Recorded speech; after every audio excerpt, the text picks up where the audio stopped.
Hola a todos y todas, bienvenidos a la sesión número 6 de Enfoque Contractual, Conversaciones con Freddy Escobar. El día de hoy vamos a hablar acerca de los contratos por adhesión y un poco de cómo están regulados en el Código Civil. Hola Freddy, ¿cómo estás? Hola Ariana, ¿cómo estás? Bien, felizmente. Bueno, este es un tema bien interesante y polémico también como el anterior, porque como vamos a poder analizar, la regulación legal de los contratos por adhesión no es ciertamente eficiente ni tampoco respetuosa de la autonomía. Pero antes de explicar por qué es así, quizás valga la pena recordar qué son los contratos por adhesión y por qué se emplean y además quiénes los emplean. Eh, Así que empezamos por ese tema. Sabemos que los contratos por adhesión son contratos redactados por una sola de las partes, de modo que la otra simplemente se adhiere al contenido de esos contratos, ¿no? Ahora, ¿quiénes emplean estos contratos por adhesión? Siempre pensamos que son empleados por proveedores de bienes y servicios, por ejemplo, no sé, las tiendas por grandes departamentos, las inmobiliarias, en fin. Pero en realidad son empleados por diversos agentes del Estado. De hecho, las propias agencias del Estado emplean contratos por adhesión y no para operaciones poco significativas en términos económicos. Emplean contratos por adhesión para grandes operaciones. De hecho, por ejemplo, los convenios de estabilidad jurídica son contratos por adhesión. Los contratos de concesión de infraestructura son contratos por adhesión. Pero además del Estado o de las agencias del Estado, emplean estos contratos un gran número de agentes, como por ejemplo las entidades financieras cuando estructuran productos, no solamente para clientes retail, sino para clientes corporativos o incluso para clientes soberanos. En el mundo de la deuda soberana, los instrumentos de deuda suelen ser contratos por adhesión, pero también tenemos a las plataformas informáticas que conectan a los emprendedores y a los consumidores. Estas plataformas B2B y C2C emplean contratos por adhesión. Entonces, en general, es un fenómeno bastante difundido y es empleado, es un fenómeno contractual empleado por una gran cantidad de jugadores en el mercado. Ahora, uno debería preguntarse por qué los emplean. ¿Por qué las agencias del Estado, las plataformas B2B, los bancos de inversión, los proveedores de bienes y servicios, por qué emplean estos contratos por adhesión? La respuesta inmediata es porque no desean negociar. Eso está muy claro. No desean negociar porque en cada uno de los casos hay razones que explican esa falta, digamos, de interés o de disposición a negociar. Por ejemplo, en el caso de los proveedores eh, que tienen que realizar transacciones, centenas o miles de transacciones todos los días, negociar es económicamente inviable porque simplemente tendrían que utilizar una plataforma de negociación altamente costosa, ¿no? Los costos de cada una de estas transacciones se incrementarían sustancialmente si es que estos proveedores tuviesen que discutir con cada uno de sus clientes el contenido de los contratos, ¿no? Entonces, claramente los proveedores están preocupados en los costos. Negociar cada uno de los contratos es altamente costoso y por lo tanto necesitan prescindir de la negociación. Pero las agencias estatales, por ejemplo, no tienen ese problema necesariamente. Las agencias estatales cuando celebran convenios de estabilidad jurídica o contratos de concesión, no tienen que negociar con 100 o con 1000 o con 10,000 contrapartes, tienen que negociar con unas cuantas contrapartes, ¿no? Entonces, ¿por qué esas agencias utilizan contratos por adhesión? ¿Quieren reducir costos de transacción? Y la respuesta es no, porque esos costos son muy bajos. Lo que quieren hacer las agencias es uniformizar la asunción de riesgos o la distribución de riesgos. Esas agencias no quieren que exista negociación de modo tal que en algunos casos el Estado asuma mayores compromisos y en otros mayores riesgos. Entonces, la negativa a negociar se explica no por una reducción en los costos de transacción, sino por un control eficiente de los riesgos, ¿no? Quieren uniformizar los riesgos en todas sus relaciones contractuales y quieren, digamos, evitar la posibilidad de que en algún caso la agencia o el Estado asuma más riesgos de los deseados. ¿Ese es el caso de las entidades financieras que utilizan contratos por adhesión? No, no. Por lo menos en el mundo del financiamiento internacional, la explicación es diferente, ¿no? En ese mundo, la idea del contrato por adhesión es generar conocimiento común, es decir, entendimiento de todos los agentes de ese segmento de mercado acerca de qué significa cada cláusula en cada instrumento financiero, porque el sentido de cada una de las cláusulas genera un determinado nivel de riesgo y ese determinado nivel de riesgo genera un precio del producto. Voy a poner un ejemplo. En el mercado financiero internacional se utiliza desde hace más de 100 años una famosa cláusula, que es la cláusula pari passu. Y la redacción es la misma en los cientos o en los miles de prospectos que se han emitido desde finales del siglo XIX hasta ahora, ¿no? Y ojo, han habido casos en los cuales algunas cortes han interpretado de otra forma esas cláusulas. De hecho, el caso de Elliott versus Perú es un caso de la década de los 90 en el cual dos cortes, una de Bruselas y una de Nueva York, interpretaron una cláusula pari passu en un bono de una forma diferente a la que tradicionalmente se había adoptado. ¿La interpretación de estas dos cortes generó un cambio en la redacción de la cláusula? No, absolutamente no. ¿Por qué? Porque el mercado consideró de que a pesar de que hay dos casos en los cuales la interpretación de la cláusula es diferente de la interpretación tradicional, no valía la pena comenzar a redactar distintas versiones de la cláusula porque eso iba a generar la destrucción del conocimiento común respecto a esta cláusula, o sea, la destrucción del entendimiento de los deudores, de los acreedores, de los jueces, de los árbitros o en general de los estructuradores. Entonces, a pesar de este accidente, prefirieron mantener la redacción tal como estaba porque ya había 200 años de conocimiento común respecto de qué significa cada una de las palabras en torno a esa cláusula. Entonces, la negativa a negociar o la decisión de no negociar ya no tiene que ver, ¿no?, con la reducción de los costos de transacción, ya no tiene que ver con la uniformización de los riesgos, sino con preservar el conocimiento común de esa industria. Y si vamos, por ejemplo, a las plataformas B2B o C2C, ¿por qué no quieren negociar? ¿Por alguna de las razones anteriores? No, ellos tienen una razón diferente para no negociar. ¿Cuál es esa razón? Estas plataformas lo que hacen es permitir la contratación en base a precios, ¿no? Conectan a emprendedores y conectan a consumidores y estos participantes logran obtener contratos en base a subastas, a precios, ¿no? Pero para que los precios sean comparables, los términos del contrato tienen que ser exactamente idénticos, porque si los términos son diferentes, ya la comparación de precios deja de ser el factor para la toma de decisión. Para que el precio sea el único factor de toma de decisión, todos los demás factores tienen que ser simétricos, incluyendo la redacción de las cláusulas contractuales, ¿no? Entonces, es una razón muy diferente. ¿Esto qué cosa nos demuestra? Nos demuestra que el uso del contrato por adhesión es masivo, es absolutamente monstruoso, ¿no? Pero existen distintas razones para utilizar estos contratos, existen distintas razones para no querer negociar. Y tengo la impresión de que la regulación no toma en cuenta esta realidad. La regulación parte de premisas que son parcialmente verdaderas y que no se ajustan a la realidad de los contratos por adhesión. Y voy a poner un par de ejemplos en un par de minutos.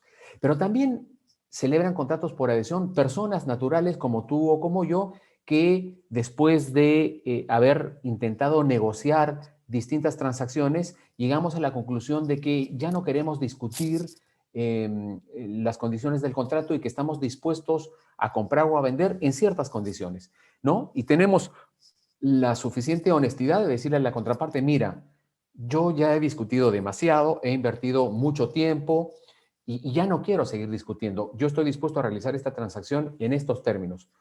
Entonces, o tomas o dejas la transacción. Yo ya no quiero discutir, que es también un motivo muy diferente. Entonces, existen distintos motivos para utilizar estos instrumentos contractuales. Ahora, el hecho de que no haya negociación no exista que el contrato no sea mutuamente beneficioso, ciertamente. Si las partes celebran el contrato es porque es mutuamente beneficioso. Tampoco significa que no haya un acto voluntario, que estos contratos no respondan a una decisión autónoma. Absolutamente pasa lo contrario, ocurre lo contrario. Son actos autónomos, son actos voluntarios, porque finalmente el hecho que no se discutan las cláusulas no quiere decir que uno no las acepte, ¿no? Pero ahora lo que quiero hacer es analizar a modo de ejemplo dos artículos del Código Civil para hacer notar cómo la regulación, ignorando todo esto que he comentado, no solamente es ineficiente, sino que además alcanza a niveles de desconocimiento de la autonomía que son realmente alarmantes.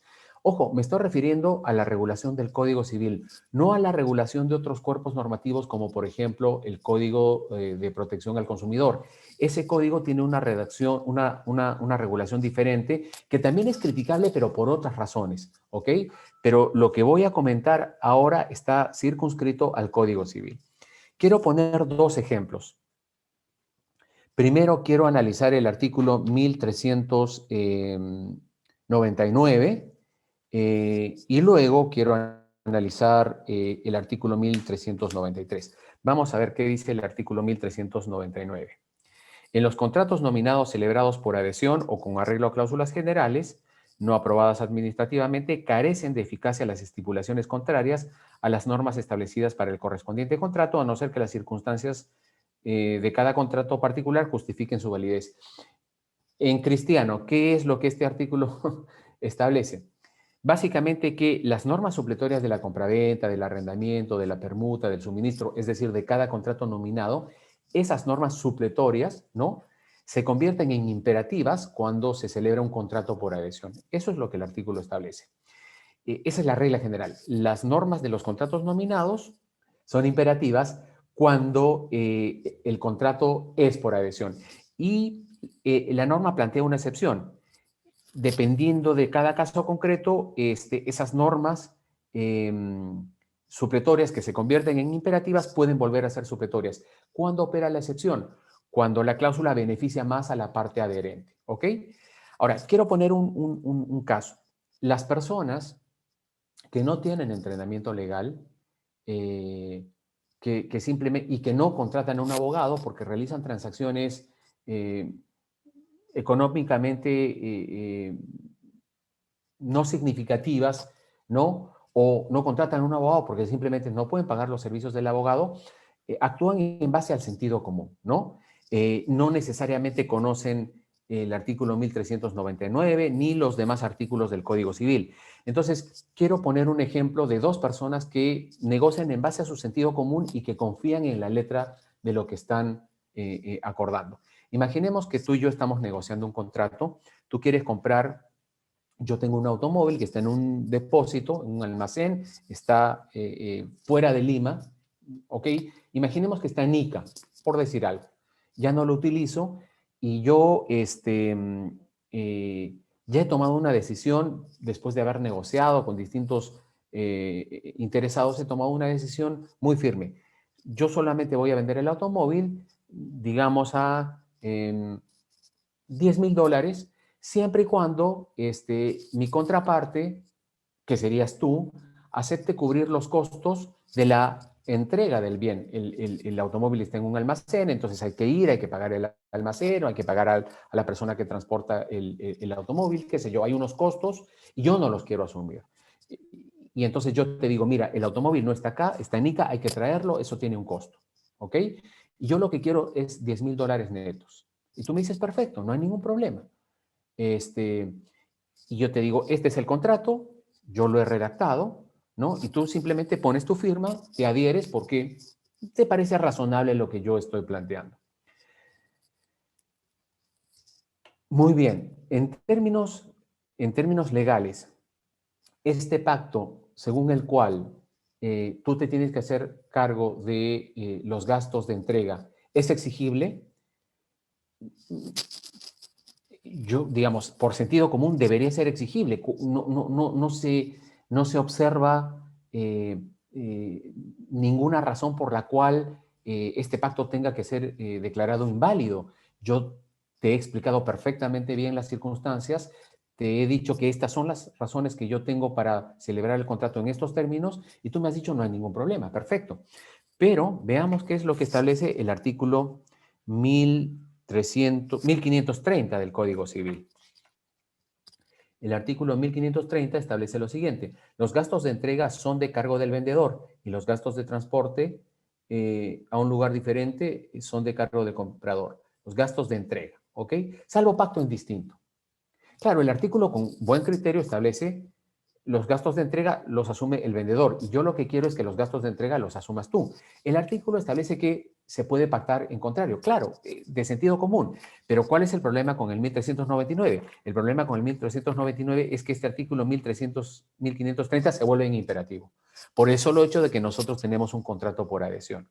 Entonces, ese salvo pacto en contrario desaparece del escenario legal porque este contrato es por adhesión. Como no ha sido negociado bajo la óptica del legislador, entonces no se puede permitir que las normas supletorias o que este contrato vulnere a las normas supletorias. Estas normas supletorias se conviertan en imperativas. Entonces, este pacto que a ti te parece razonable y que para mí es condición fundamental para celebrar la transacción, resulta ser un pacto inválido porque contraviene el 1530, ¿no?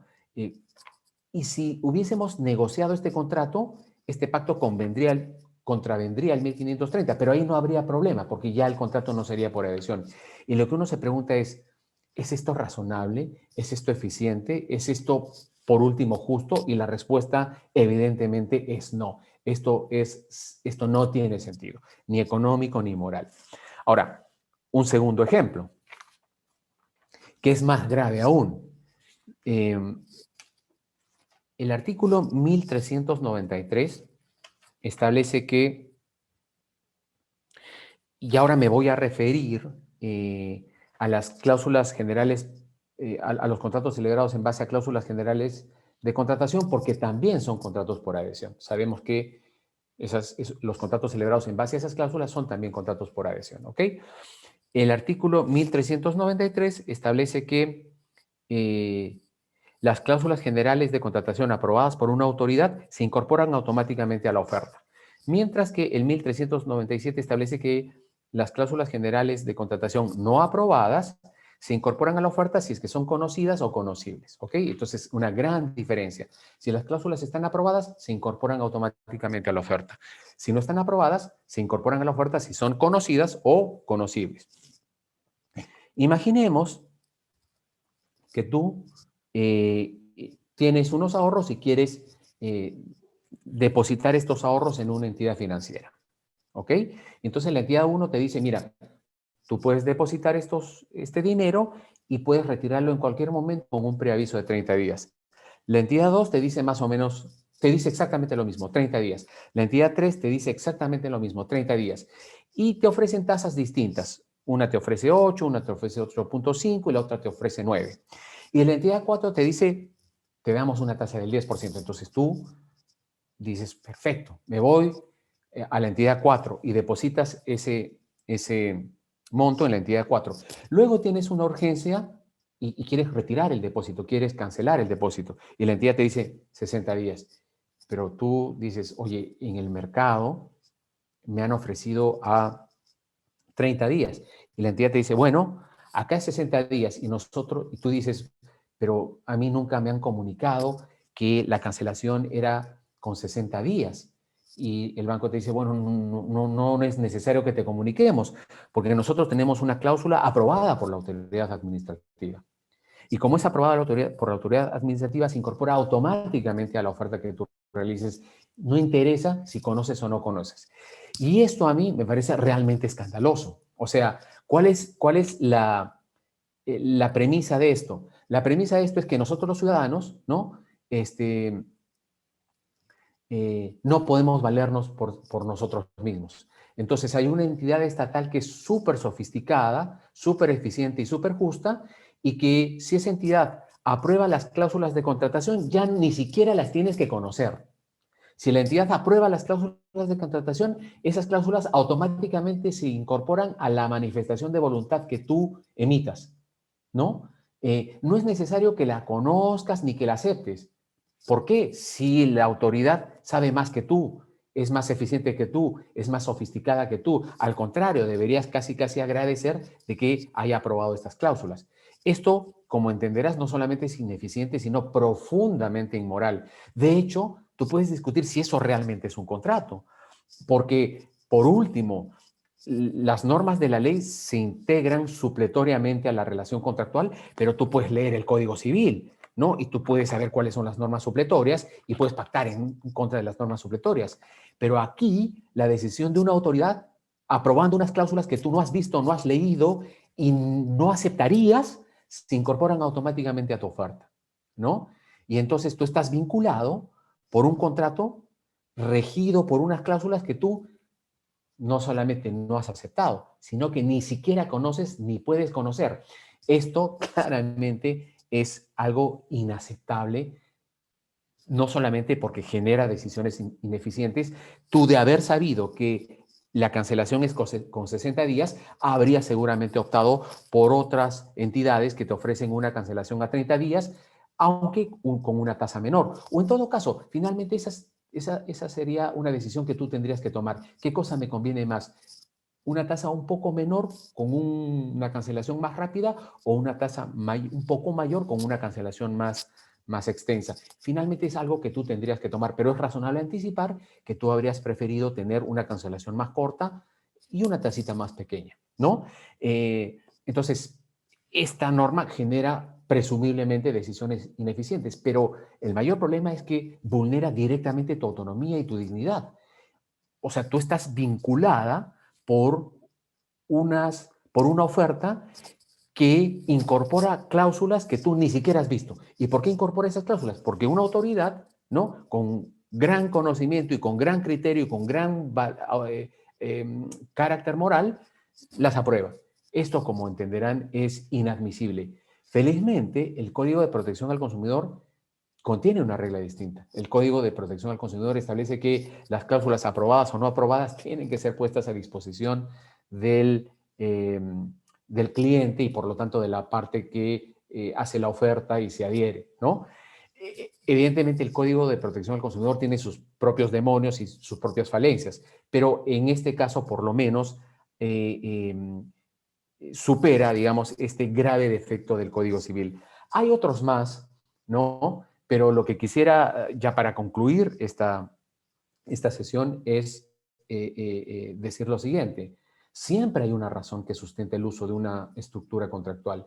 El contrato por adhesión es utilizado claro, es utilizado porque no se quiere negociar. La pregunta es, ¿por qué no se quiere negociar? Y hay múltiples razones absolutamente valiosas, y además legítimas, que justifican la negativa a negociar, ¿no? Y el código ignora todas esas razones y más bien penaliza el uso del contrato por adhesión, cuando el uso del contrato por adhesión lo que hace es generar beneficios, no solamente para las partes, sino en general para el sistema, ¿no? El contrato por adhesión permite reducir los costos de transacción y, por lo tanto, reducir los precios y, por lo tanto, satisfacer una mayor demanda. Reduce los riesgos del Estado y, por lo tanto, los potenciales problemas del Estado. Genera conocimiento común en las industrias y permite asignar un pricing adecuado. Permite que las plataformas virtuales operen rápidamente en base a un sistema de precios. Permite además una cosa muy importante para nosotros: ser honesto, ¿no? Si yo te digo, no quiero negociar, quiero celebrar la transacción en estas condiciones, y tú me dices, está bien, la transacción debería realizarse en esas condiciones. El sistema legal me debería incentivar a ser honesto, ¿no? Y si yo no quiero negociar y solamente quiero transar en base a estas cláusulas, ¿por qué el sistema legal me castiga? ¿Por qué hace que una cláusula de estas sea inexigible? No tiene ninguna razón, ¿no? Entonces, existen múltiples razones para utilizar los contratos por adhesión, todas son legítimas, todas son racionales y yo no digo que no se regule el contrato por adhesión, seguramente hay algunas cosas que se tiene que regular, pero la regulación no tiene que ser punitiva, no tiene que desincentivar el uso de los contratos por adhesión, porque son per se muy valiosos. Gracias, Freddy. Realmente qué interesante ver cómo en otro caso más el Código Civil altera por completo el sentido lógico que uno podría tener a sus propias declaraciones. Y yéndonos un momento al ámbito de protección al consumidor, con la pandemia el comercio electrónico ha crecido muchísimo y los contratos de adhesión electrónicos ahora son parte casi del día a día. Y bueno, recientemente el Indecopi ha hecho un comunicado en el que indica que va a presentar una propuesta legislativa de una ley de e-commerce, en el que abarca serios, o sea, diversos temas. Pero uno que me llamó la atención era sobre el derecho de arrepentimiento para que el consumidor sin justificación alguna, en un plazo de 15 días, pueda arrepentirse de su compra y el proveedor se vea obligado a darle la devolución del dinero. En ese caso, ¿cuáles serían los incentivos que se estaría dando a los proveedores para seguir manteniendo los contratos para adhesión? ¿Cómo se vería esta idea originaria trasladada al ámbito de protección al consumidor? No sé, ¿qué opinas Bueno, de este reciente bueno, yo estoy pronunciamiento? en contra de esa idea claramente. Digamos, la teoría dice lo siguiente, el consumidor muchas veces tiene digamos, reacciones irracionales, no piensa bien, está afectado por la publicidad, decide, digamos, realiza transacciones poco convenientes o inconvenientes porque es presa, ¿no?, de un rapto emocional, de irracionalidad, etcétera. Todo lo que conocemos del behavioral economics. ¿Eso es así? Quizás, puede ser. La pregunta es, y hay varias preguntas. Asumiendo que es así, ¿por qué el proveedor tiene que asumir el costo de eso?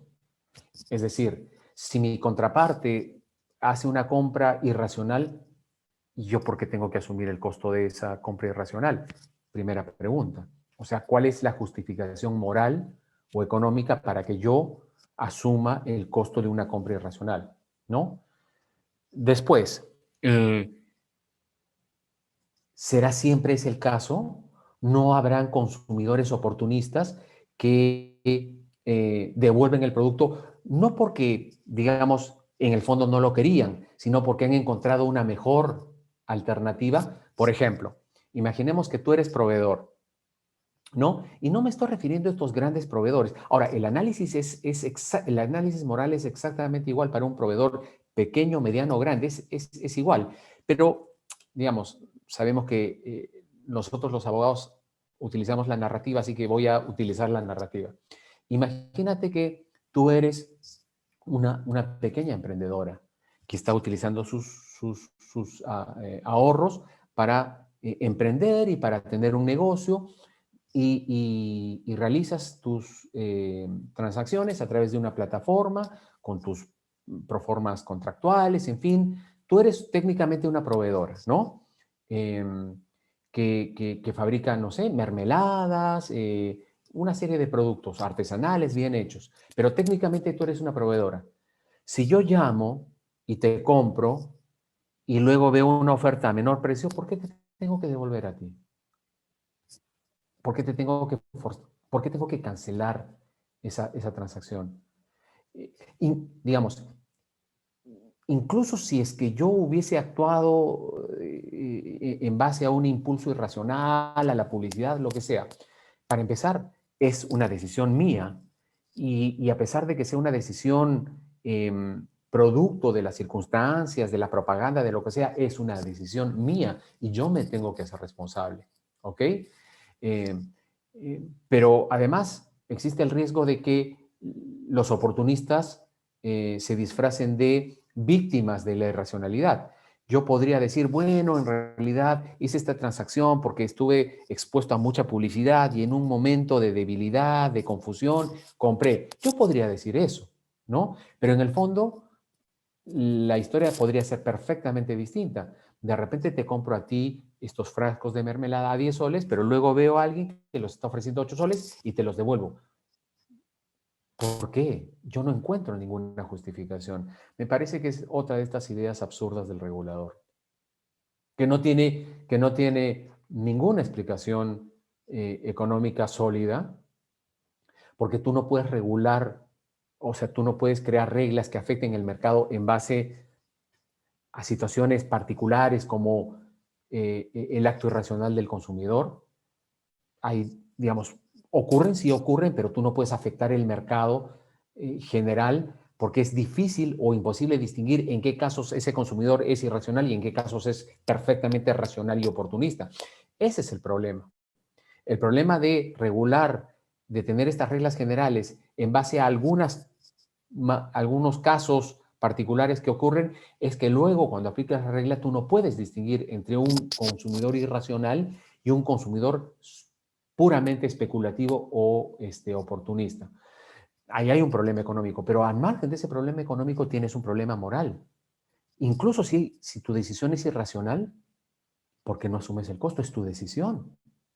Tú, tú haces clic, tú llamas por teléfono, tú pones la tarjeta. ¿Por qué el otro se tiene que perjudicar?